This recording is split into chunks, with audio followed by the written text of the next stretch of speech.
ఫోటోలోని జగన్మోహన్ రెడ్డి గారితో ఉన్న ఈ వ్యక్తి పేరు దున్న బాలకృష్ణ. మా పలాస నియోజకవర్గంలో పలాస మండలంలో ఉన్న సున్నాదేవి గ్రామానికి చెందిన ఒక వికలాంగుడు. మన ప్రభుత్వం ఇస్తున్న చంద్రబాబు నాయుడు గారు 4,000 నుంచి 6,000కి పెంచి ఇస్తున్న వికలాంగం పెన్షన్ తీసుకుంటున్న వ్యక్తి. ఈరోజు ప్రత్యేకంగా ఈ వ్యక్తి గురించి మాట్లాడడానికి మీ ముందుకు ఎందుకు వచ్చానంటే, ఇతనికి శారీరక వైకల్యమే కాదు, చాలా పెద్ద మానసిక వైకల్యం కూడా ఉంది. అప్పల్ రాజు గారి చేత పెంచి పోషించబడుతున్న ఒక వైసీపీ సోషల్ మీడియా జంతువు వ్యక్తి.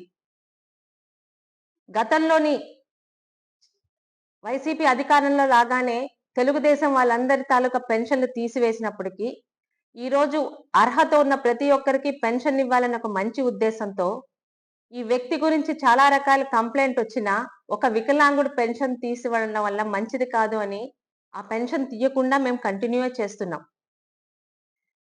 ఎంత సిగ్గులేని వ్యక్తి అంటే, ఈరోజు ఇతని తండ్రికి ఇతని తల్లికి స్పౌస్ పెన్షన్ వచ్చింది.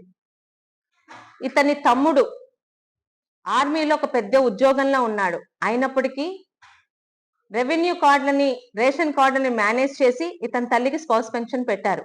ఆ విషయం కూడా మా టీడీపీ సోదరులు నా దృష్టికి తీసుకొచ్చారు.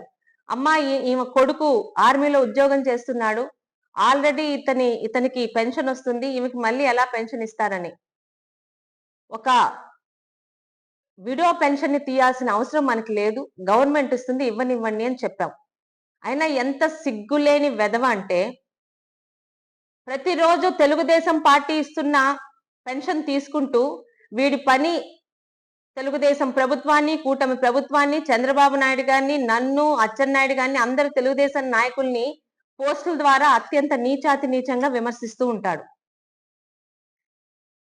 ఇలాంటి వాళ్ళని వెతికి మరి మా పలాస పెద్ద పశువు అప్పల్ రాజు గారు ఉన్నారు కదా, ఆయన ఇంకో పెద్ద సైకో పర్వర్ట్.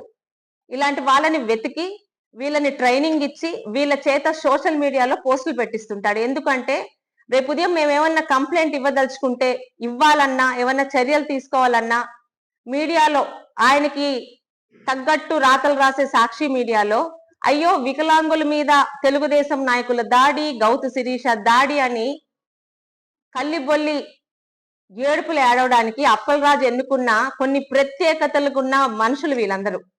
చాలా మంది ఉన్నారు మా పలాసలో.